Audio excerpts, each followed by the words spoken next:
Hi guys, welcome to today's lesson. So today we're going to be looking at analytical geometry revision. But before that, we're just going to try and look at a quick recap of what we're supposed to know rather with the analytical geometry, and then look at some questions at a later stage that you're going to answer based on that. But for now, let's just look at exactly what is it that we need to do for today.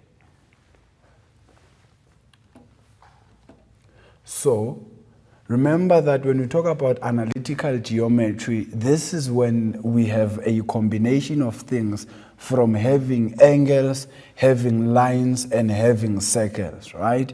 And then when you talk about angles, there's what you call an angle of inclination that we deal with there. And then with the circle, there's two types of situations that we can have. It's when the center is at the origin, or when the center is at any point on the Cartesian plane. With lines, it's a lot of things that we need to remember. Distance of a line, which is the same as length, then the midpoint, which is where the middle point of a certain line, and then a gradient, which is normally the slope of a line. Then from the equation, lastly, it will be quadrilaterals, because remember, we do apply analytical geometry a lot in quadrilaterals. Then our key concepts will be the distance, the midpoint, gradient, and equation of a line, as I've just indicated. Now, let's just quickly remember what we need to know. You don't necessarily need to cram these things. Please remember, there's going to be an information sheet that is going to be given to you, right? And the information sheet will be the one that has all of this data. What you just need to know is how to use. So length of a line, remember, it's given by d is equals to the square root of x2 minus x1 all squared plus y2 minus y1 all squared. Whereas the midpoint, because this is a point, you do not say m is equals to, because then you're indicating m to be a certain concept. But here, because it's a point which involves x and y, we then include brackets. That's why the formula of a midpoint has what we call brackets. Then you know it will be x1 plus x2 all divided by 2, y1 plus y2 all divided by 2. Now the gradient of a line, remember, it's given by m is equals to. Now please look at the difference here.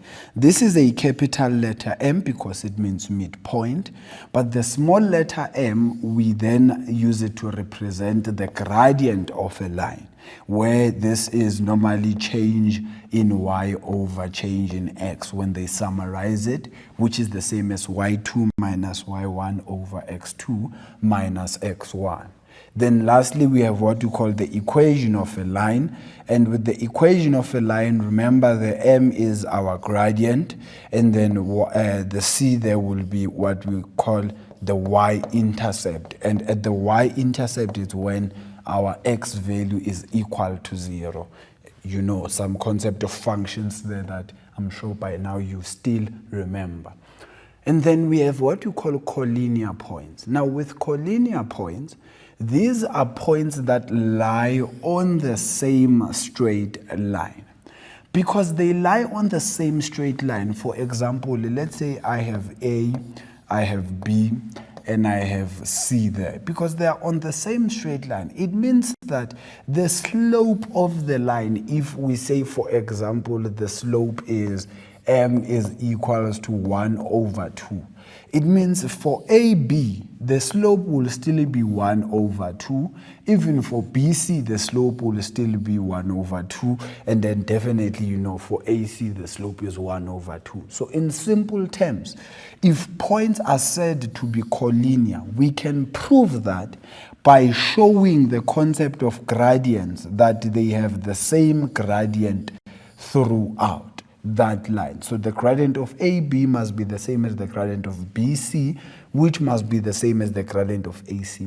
Not that you must have all three equations, right? Or all three terms that you have here, gradient, gradient, gradient. No, you just choose two. If you're considering AB, you can use AB and maybe BC, or you can use AB and AC, or you can use BC with AC. It doesn't really matter. But the fact that they are collinear, it makes them to have the same gradient. Now let's look at a equation that maybe we're going to apply all that we have been told so far. Here they say in the diagram below, A, which we don't know what the coordinates are, but B, which has coordinates -5 and 2, C -3 and 5, are the vertices of a triangle ABC. Now, E is the midpoint of AB. As soon as we know that E is the midpoint of AB, it tells us that we then going to try and use that concept of the midpoint to try and find the coordinates of the unknown point that they gave us, which is A, because we don't know what A is. Remember, that's what we normally use the midpoint for. Either we find the midpoint itself, or we use the midpoint to find unknown angles. So that's what already I am thinking before even going to the questions, because if you go to the questions directly, then you don't have ammunition with you, like maybe a plan of action that this is what they might ask me. Should they ask me that, then I will answer it this way. This is all that needs to happen in your brain while you are trying to read the statement. Anyways, let's just try and see exactly what they will want us to do and then see what we can do with that. Now they're saying here the last thing is DB is perpendicular to the x-axis. So in simple terms, it means that the distance from here to there will be whatever the x value is there, which is -5. So the distance will be 5 units. But let's just see what they want us to do. They say find M, the midpoint of BC. So to find the midpoint of BC, you know this will be M into XC, right? I can just say XC plus XB over 2, and then YC plus YB over 2, right? Or you can say XB plus XC. Remember, plus does not really make much of a difference. So this will be -3 plus -5, all divided by 2, and then here YC will be 5 plus 2 divided by 2, right? And then that is in the brackets there, which is M, and then -3 minus 5 will be -8. This will be -4, and then the midpoint here will be 5 plus 2, which is 7 over 2. That will just be 7 over 2. I will just leave it like that, and that will be the midpoint there. Excuse me. And then give the coordinates of point D, right? As soon as they ask us to give the coordinates, it means already we know what the coordinates are. Remember, I told you that this distance will be 5 units, right? And if that is 5 units, it means that the coordinates of D will be -5, number 1. And then number 2, because this is on the x-axis, it means that y is equal to 0. So this will be -5 and 0. And that's what I will then use as the coordinates of D.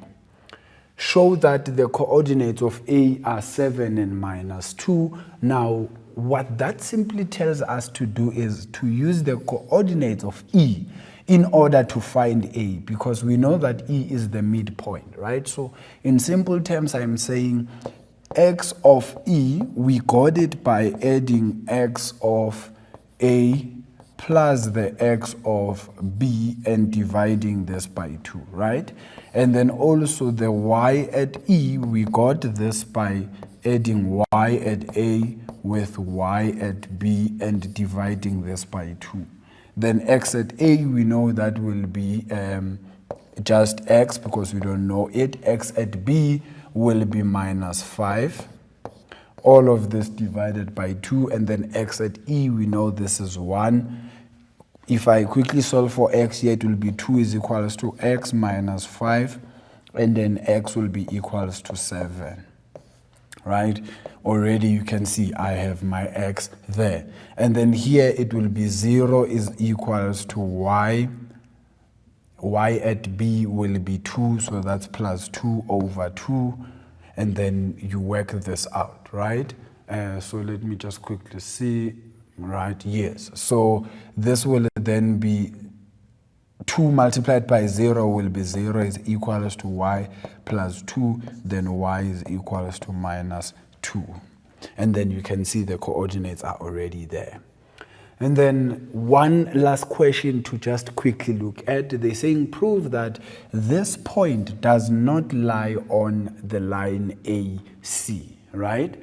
If that point was to lie on the line AC, it would have the same gradient as what AC is. So you could simply just say the gradient of AC will be equals to y at C minus y at A over x at C minus x at A.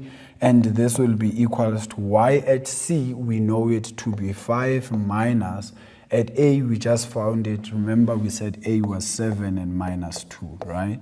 So that will be minus 2, all of this divided by x at C is minus 3 minus 7, and this will be equals to 7 over negative 10, right? 7 over negative 10, so it's the same as negative 7 over 10. And then quickly from that, you can then say the gradient of AP, right? The gradient of AP, it must be negative 7 over 10. If not, then it does not lie on it. So let's quickly do that. Y at P will be 1. Y at A was negative 2. And then X at P is 2. And then X at A is 7. Already you can see this is going to just give us 3 over negative 4. And that's how you can then prove it. So one way is to find just the gradient of AC and then find the gradient of AP, right? They must be the same, because if P lies on that line, it means they are collinear with one another. Or you can find the gradient of AC, find the equation of AC, and then substitute the point. You will see it won't give you the left-hand side is equals to the right-hand side. But that's a longer way of doing it. But it's one of the ways that you guys can try there. But for now, I want us to take a quick ad break. When we come back, we're going to look at some more questions that have to do with analytical geometry. Please stay tuned. I'll be back just now.